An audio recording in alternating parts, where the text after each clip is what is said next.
sinong magulang gusto niya palagi nakikita yung anak niya sa tabi niya.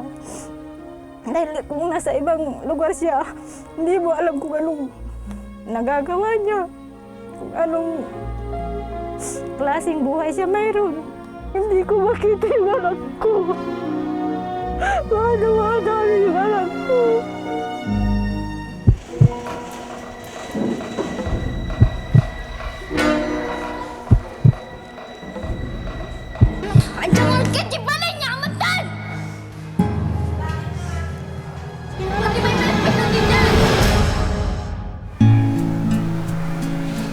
Ini di balay mi ket Lord sika kadi amal ata iti makipag-ada kanya na kadilis. Naisipan kong maglagay ng picture diyan na missing at na para bang yung ano namin buo kaming pamilya na pagdadasal namin yung anak namin makita namin at mayakap namin. Sana naman umuwi ka na.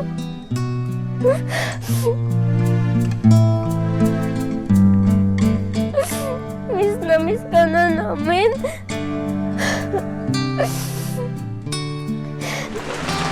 Ikaw po. Diba, Andres? Ka?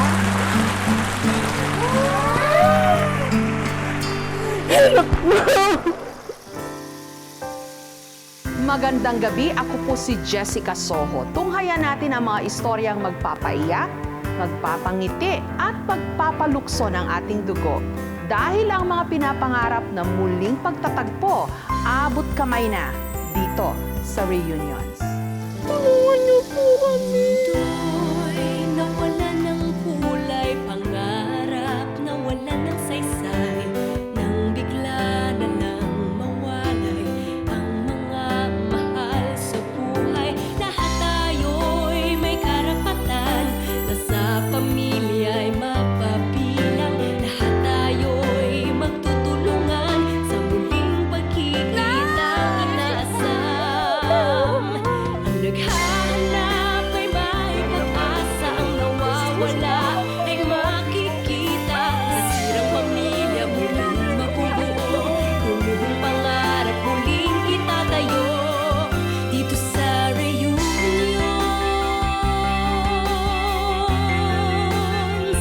Dito sa Reunions. Susunod! Hindi ako makakain. Hindi ako makatulog. Iniisip lagi. Dito sa Reunions. Maraming mga magulang ginagawang araw ang gabi, mabigyan lang ng magandang buhay ang kanilang mga anak. Pero paano na lang kung ang anak na pinaglalaanan ng lahat ng hirap at pagod, bigla na lang mawala? Apo Diyos nga managayat kan manangasi. To'y kami apo. Humahalo sa makapal na hamog ng Benguet ang panalangin ng pamilya Fernandez. Apo Diyos nga managayat kan manangasi. Pero ang kanilang dinadasalan, hindi mga santo o anumang rebulto. Bagkus, larawan ng isang bata na mahigit 3 buwan nang nawawala, si Jeremy, 11 years old.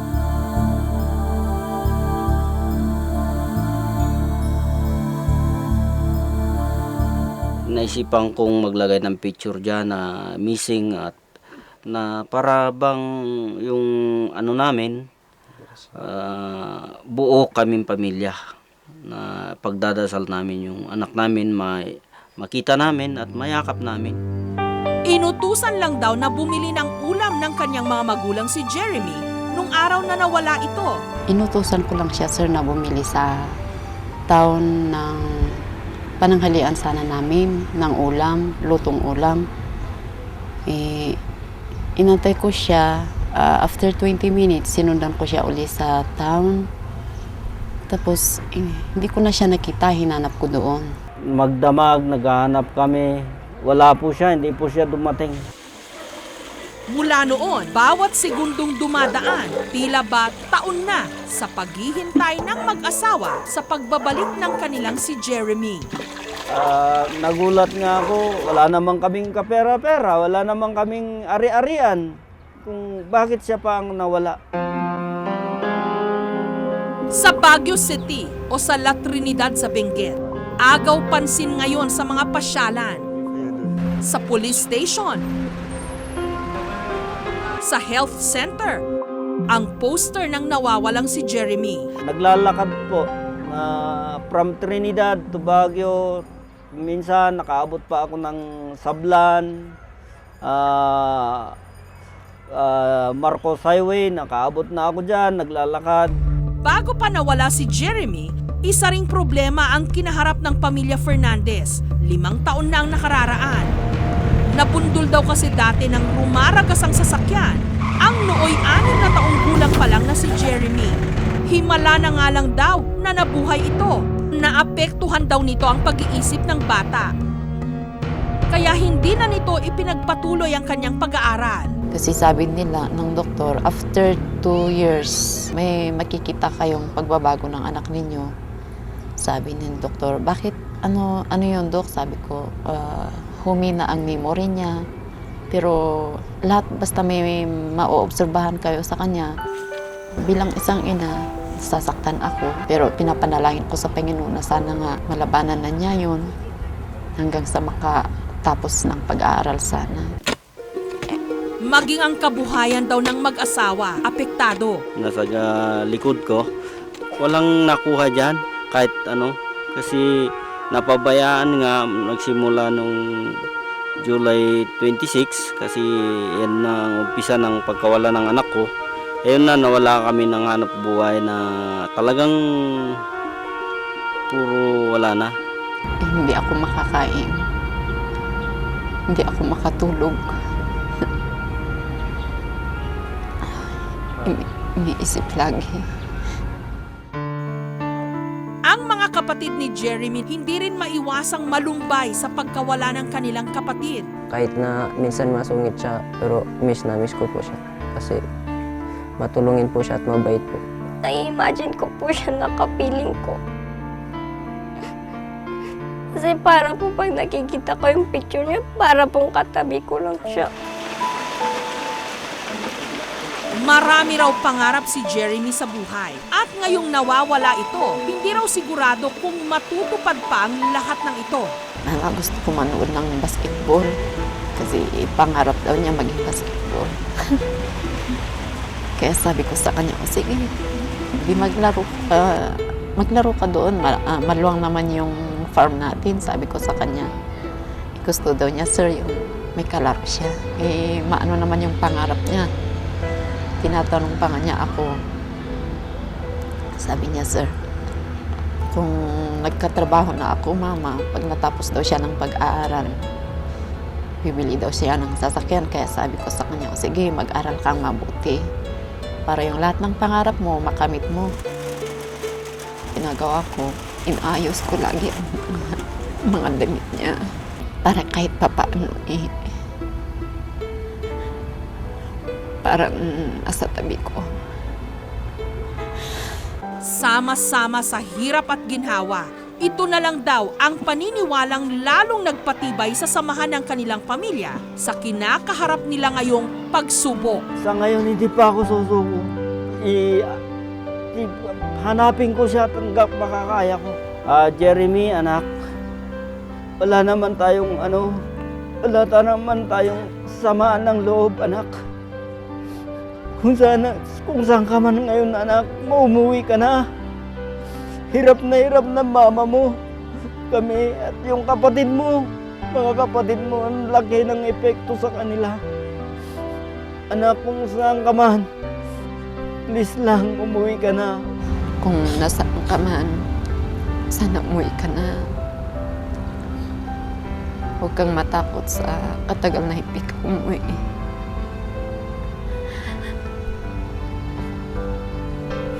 Sana naman umuwi ka na.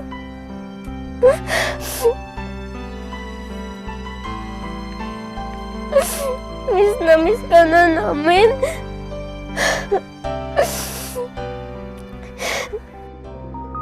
Ayon sa pamilya Fernandez, Jeremy Fernandez ang buong pangalan ng kanilang anak. 11 taong gulang na ito at kayumanggi. Habang kinakapanayam namin ang pamilya Fernandez sa Benguet, abala naman ang isa pa naming grupo sa Maynila sa paghahanap kay Jeremy. Ayon sa aming database, isang Jeremy Fernandez ang hawak ngayon ng Jose Fabella Center sa Mandaluyong. Agad naming pinasyalan ang nasabing shelter. Magandang araw po. Ako si Meg from Reunions TV po. Ma'am, itatanong ko lang kung nakikilala niyo po ito. May kliyente po ba kayong pangalan Jeremy Fernandez? Ay, opo, parang meron. Pero i-check ko muna sa ward namin, ha? Apo, pwede po ba siyang makakausap? Oo.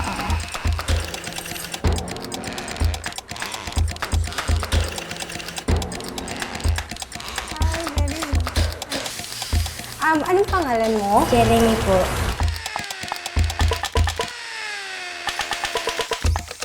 Susunod!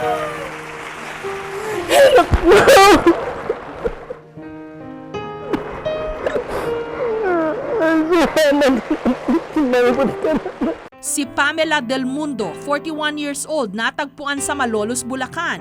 Si Mark Lester Dumantay, 21 years old, huling nakita sa Pasitawan, Binyan, Laguna. Dito sa reunion. Kung dati-rati, aligaga sa paghahanap buhay ang mag-asawang Andres at Freda para sa kanilang pamilya, ngayon nauubos na ang kanilang maghapon sa paghagilap sa nawawala nilang anak na si Jeremy. Magbunga nga kaya ang paghahanap nila sa kanilang bunso. Nung nakausap namin si Jeremy, inamin nitong inutusan nga raw siya ng kanyang ina na bumili ng ulam sa palengke. Pero nagastos daw niya ang pera sa ibang bagay. Sa takot daw na mapagalitan, hindi na raw siya umuwi. Umalis po ako sa amin. Kaya po ako napunta dito. Bakit ka umalis sa'yo? Ay pinapabili kasi ang nanay ko. At saka di ko binili, iba yung binili ko. Habang nagdadalawang isip daw si Jeremy kung uuwi ba siya o hindi sa kanilang bahay, eksakto namang nakita niya ang kanyang kaibigan na siyang nagyaya sa kanyang lumuwas ng Maynila. Kaya mula Benguet, sumakay sila ng bus biyaheng Maynila. Pagdating sa syudad, wala raw silang tiyak na patutunguhan hanggang nadampot ng araw sila sa lansangan. Pumunta na po ako sa Baguio. Doon ko natignan yung kasama ko. At saka nag-ipon muna kami ng pamasahe bago kami pumunta dito. Ano pangalan ng kasama? LG po. Ano mo si LJ? Kakilala po, kaklase ko. Bakit niyo naisipan pumunta rito? Wala lang po. Na-rescue po siya sa Along Pilcoa doon, namamalimos. Na-rescue siya ng mga barangay officials doon. And then, ini-refer sa DSWD ng Quezon City. Yun, hanggang nakarating po siya sa amin. Tahimik at mabait na bata raw si Jeremy. Hindi siya pala kaibigan. Tsaka tahimik lang siya, wala siyang mga barkada. Talagang nasa isang tabi lang siya. At tsaka madalas nakikita namin siyang umiiyak sa isang tabi. Pag tatanungin mo, namimiss niya na daw yung mga magulang niya. Gusto niya na talagang umuwi. Hindi rin maikukubli ang kasabikan niyang makauwi na sa kanyang pamilya. Ingit po kasi ako sa mga iba. Mga ibang meron nanay. Matitignan ko po sa bakod yung mga nanay tsaka mga bata. Bakit? Na hindi naglalayas, kaya naiingit ako. Sa murang edad ni Jeremy, alam na niya ang nagawa niyang kamalian. Kaya tanging kapatawaran ang kanyang hiling. Pag-iingi po ako na sorry. Sorry para sa... Nanay ko, kapatid ko, tsaka nanay ko, tatay ko. Kaya sa mga ginagawa ko, ng mga kasalanan ko. Sana mapatawad niyo ako. Kinagabihan, isang regalo ang iniabot namin kay Jeremy.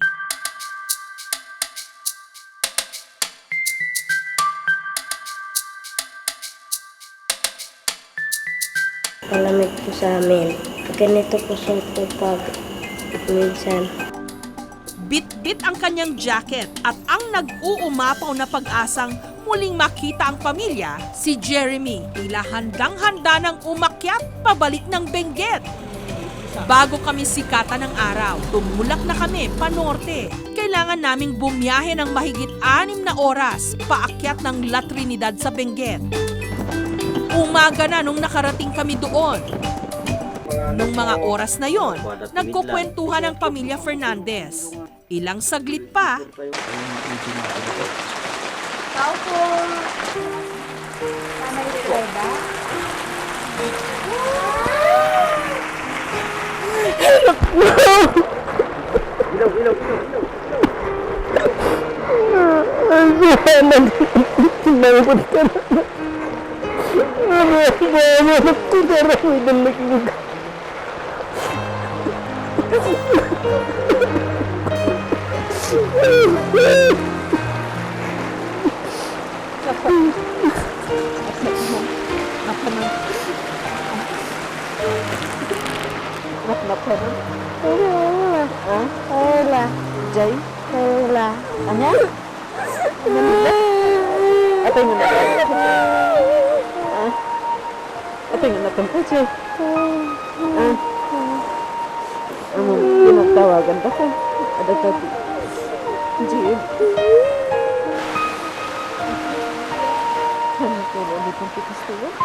dala na rin ang bugso ng damdamin ni Andres.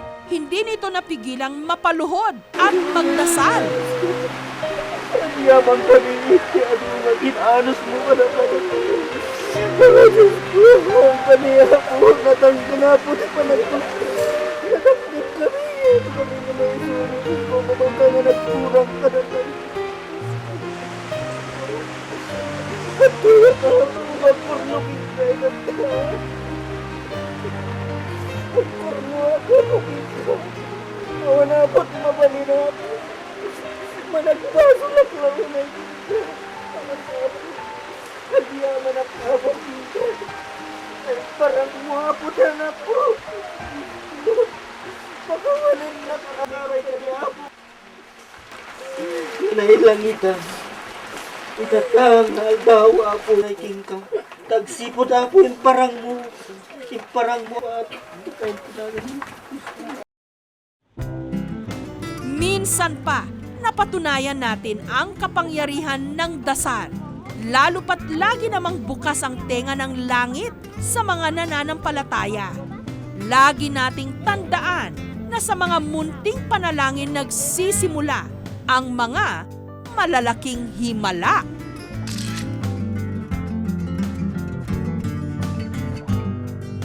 Dito sa reunion. Susunod, habang natutulog na ang iba, waring nagmumuni-muni pa rin sa gitna ng dilim ang 24 anyos na si Jackie. Tila iniisip ang mga naiwan niyang mahal sa buhay. Si Jackie kasi, 1 linggo nang narito sa shelter. Si Eulogio Bandeling Jr., 30 years old, 5'4" ang taas, huling nakita sa Bantayan Beach, Dumaguete City. Si Bong Noguera, 37 years old, 5'8" ang taas, huling nakita sa San Jose Occidental, Mindoro. Dito sa reunion. May kanya-kanya tayong pinagdaraanang hirap at pagsubok sa trabaho. Ang karaniwang daing ng mga manggagawa, kundi mababang sweldo, hindi maayos na pagtrato. Ganito rin ang dinanas ni Jacqueline. Minalas na nga sa trabaho, naligaw pa rito sa Maynila. Sa tuwing sasapit ang gabi, tanging mga huni ng kuliglig ang bumabasag sa katahimikan ng Jose Fabella Center o JFC sa Mandaluyong. Habang natutulog na ang iba, waring nagmumuni-muni pa rin sa gitna ng dilim ang 24 anyos na si Jackie. Tila iniisip ang mga naiwan niyang mahal sa buhay. Si Jackie kasi, 1 linggo nang narito sa shelter. Galing daw ng Baguio si Jackie kung saan nagtatrabaho siya bilang reflexologist o masahista. Natrabaho po ako sa Baguio, tapos umalis po ako doon. May problema po kasi sa mga katrabahuan ko po. Wala naman daw problema nung una sa trabaho ni Jackie. Pero kinalaunan, nagpasya siyang lisanin ang kanyang pinagtatrabahuhan. Parang nananadya. Kasi po may kahina-hinala na bakit walang customer ng isang linggo, ganun po. Tapos yung iba nakakalabas naman. Kahit walang kasiguraduhan sa magiging buhay sa syudad, nilisan ni Jackie ang Baguio at lumuwas pa Maynila.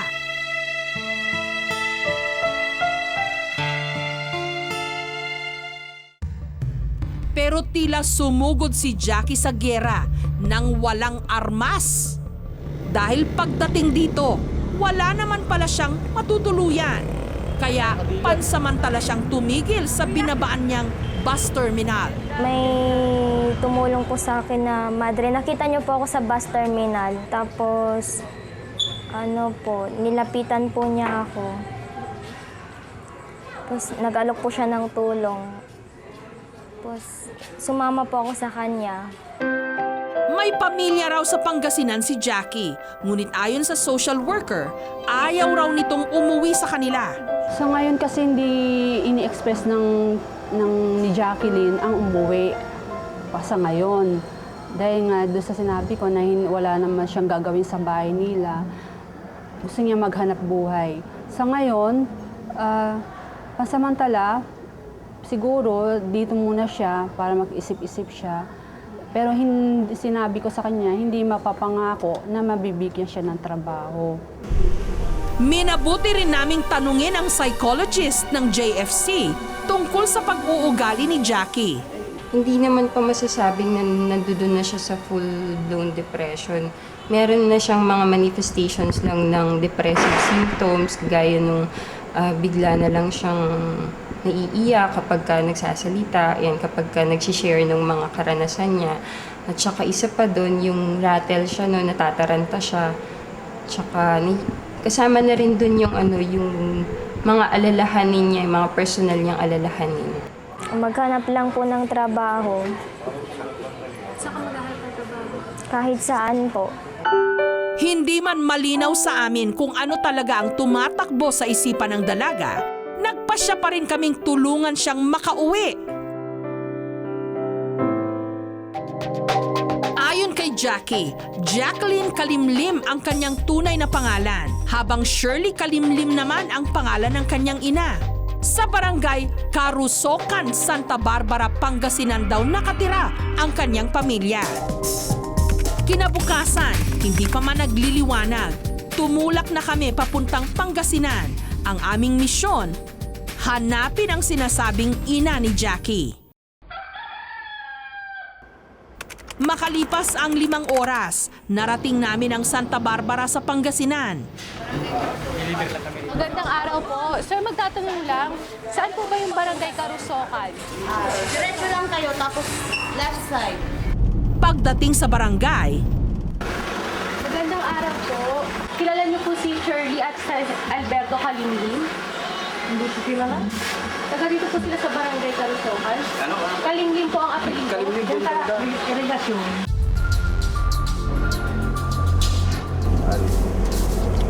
Nagkaya niyo po si Shirley Kalimlim? Magandang araw po. Ay po si Shirley. sa wakas, kaharap na rin namin ang aming pakay at nagulat kami sa aming natuklasan. Dito sa reunion.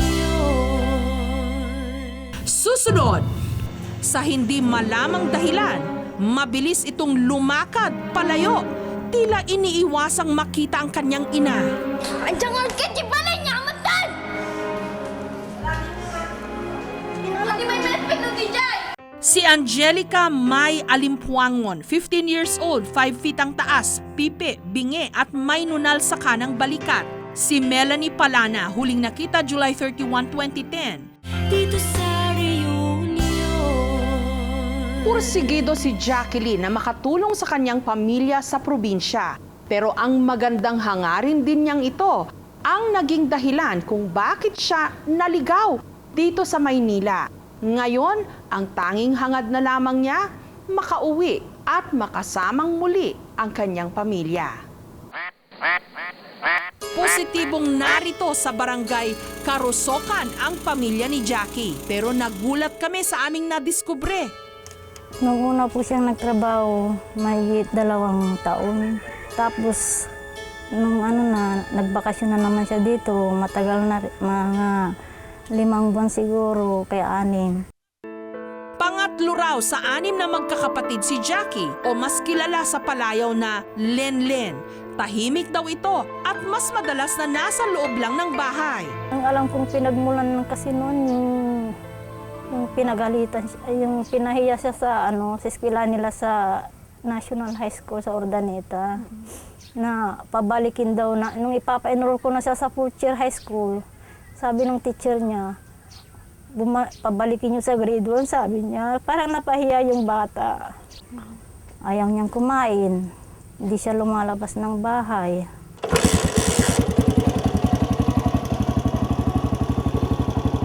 Ang panglima na si Jimmy, ang pinaka-close kay Jackie. At sadya raw, matigas ang ulo ng kanyang kapatid. Yung po minsan nga po, medyo may dimintindihan niya, may pagkasuplada. Tapos pag may nasabi kang iba sa kanya, yung parang dinidibdib niya, ganun po. Tapos hirap niya makalimot minsan sa mga problema, ganun po. Kaya kinakausap lang po siya, tapos minsan nilalambing, tapos yun, niwawala ko yung usapan. Nakikitira lang sa gitna ng bukid ang pamilya Kalimlim.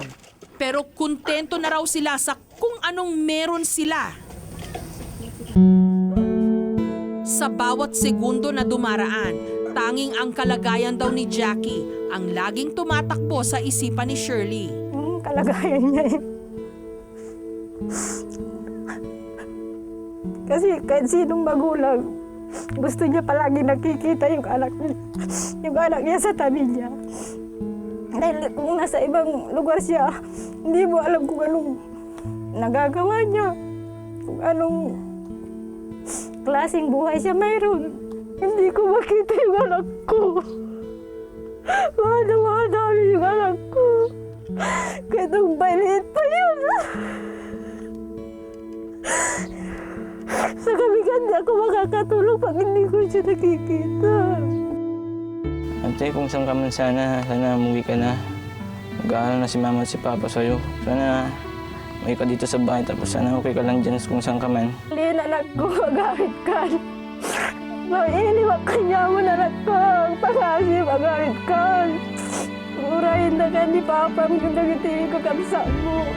Parang awa mo na, anak ko, mag-arit ka. Naiayat ka na. Sa pagkakataong ito, nais na naming wakasan ang pangambang nararamdaman ni na Shirley. Kaya naman, isinama na namin sila pa Maynila. Hindi man sigurado sa maaring maganap pagdating doon, positibo pa rin ang mag-inang Shirley at Jimmy na muli na nilang makakapiling si Jackie. Gusto ko po sana siyang iuwi na lang sa bahay. Pagdating sa JFC, inabutan namin si Jackie na kumakain. Bago pa man ang nakatakdang pagkikita ng mag-ina, waring kinukutuban na si Jackie. Sa hindi malamang dahilan, mabilis itong lumakad palayo. Tila iniiwasang makita ang kanyang ina. Walang lingon-lingon sa paglalakad si Jackie. Tila may iniiwasan.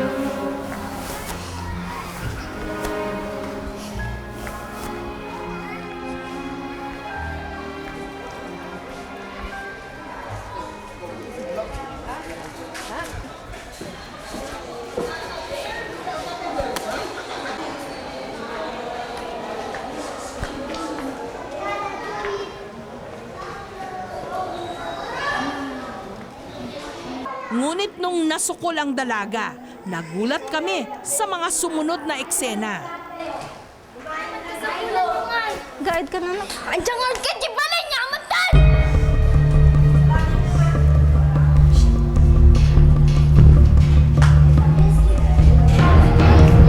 Pwede di mo kahit tagawid ayan. Eman ko may namin, kay Kuro na lang, pinapan kayo palang ditay! Iyagid ka dyan damanong mo. Hindi may malapit na ditay! Hindi lang tayo! Yung nga anak ko, ang kanangarudan. Sige na. Kasi naman kasigurado ngayon pandagdigin ni Manang! Apandag ang itulog ka tatay, na nakatumpang ko ni Manong. Kung may mga disipin na, di ka tatanong kay Manjo si Gun. Agahid ka lang anak ko. Diyan kayo man Diyos pang bagana. Nakalimutan ka ni Gigi ka kamagyanan. Agad ka. Kinimanong kahit kung ano Gigi balay saan ko kayat. Minang naglalaaw mo rin ha. Diyan kayo man Diyos karo din. Agad ka dyan. Yan, kaya naman muna mo kay balay ko gusto ko nana. Ha? Wayne. Ayaw niyang umuwi sa amin. Kaya kung pwede sana, doon na lang sa kuya niya. Sa kabila ng pagtanggi ni Jackie na umuwi ng Pangasinan, kampante si Shirley. Kung parang masaya rin po, kasi nakita ko siya na yung maganda yung katawan din niya. Tapos nandito pala siya sa inaalagaan. Matigas man ang pagtanggi ni Jackie na umuwi sa kanila, napakiusapan naming tumuloy na lamang siya sa kanyang kapatid sa Bulacan. Bago tuluyang tumulak ng Bulacan, kinausap naming muli ang psychologist ng JFC. Sa tingin ko kasi si Jacqueline, mas kailangan yun yung suporta ninyo. Kasi kahit na medyo may katigasan talaga yung ulo niya, tsaka mataas yung pangarap niya, yun yung nakikita ko sa kanya. Isa yun sa dahilan kung bakit pilit siyang umaalis dun sa lugar na yun dahil ayaw niyang madanas yung hirap ng buhay.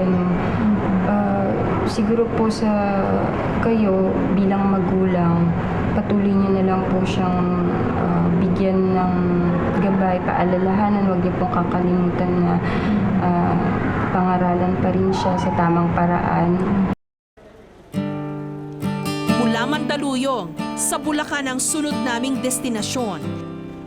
Ihahatid namin si Jackie sa kanyang panganay na kapatid.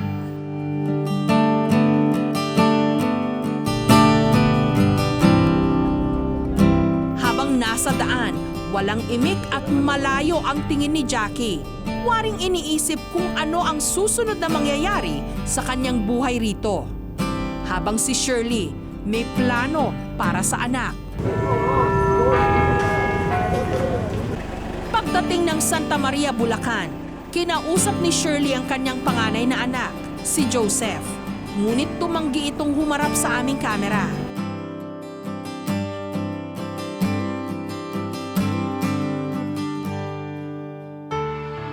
Kung saan-saan tayo napapadpad sa paghangat ng mabuting buhay para sa ating pamilya. Pero kung minsan, ang pinakaligtas pa ring kanlungan sa piling ng ating mga minamahal.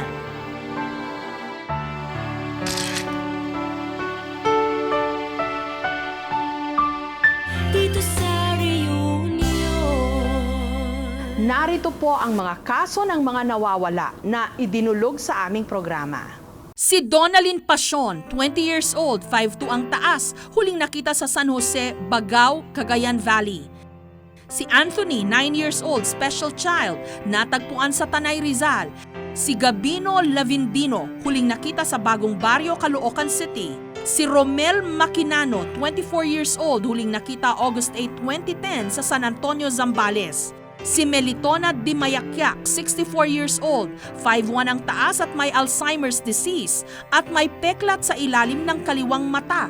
Huling nakita December 14, 2009 sa Philippine General Hospital, Manila. Si Mel John Lacsina, 2 years old, huling nakita sa Batasan Hills, Quezon City. Si Jaime Parmis, 56 years old, 5'7" ang taas, huling nakita sa Tawi-Tawi at sa Jolo, Sulu. Sa linggo pong ito, umabot na ng 524 ang bilang lahat ng mga nawawala na nahanap na po natin at naibalik sa kani-kanilang mga pamilya. Kumpiyansa ho kaming patuloy pa rin ang pag-akyat ng bilang na yan. Basta't patuloy pa rin po tayong magtutulungan. Para po sa mga kaso ng mga nawawala, tumawag lamang po sa aming hotline 982-7777, local 3011 o mag-email lamang po sa reunions@gmanetwork.com. Pwede nyo rin pong bisitahin ang aming Facebook account. Magandang gabi, ako po si Jessica Soho. Kami pa rin ang inyong mga kaagapay sa puspusang paghahanap. Dahil ang tanging hangad namin, pagbuklurin ang bawat pamilyang Pilipino dito sa Reunions. Lahat tayo'y may karapatan na sa pamilya ay mapabilang. Lahat tayo'y magtutulungan sa muling pagkikitang ina. naghahanap ay may pag-asa, ang nawawala ay makikita. Nasirang pamilya muling mabubuo, gumuhong pangarap muli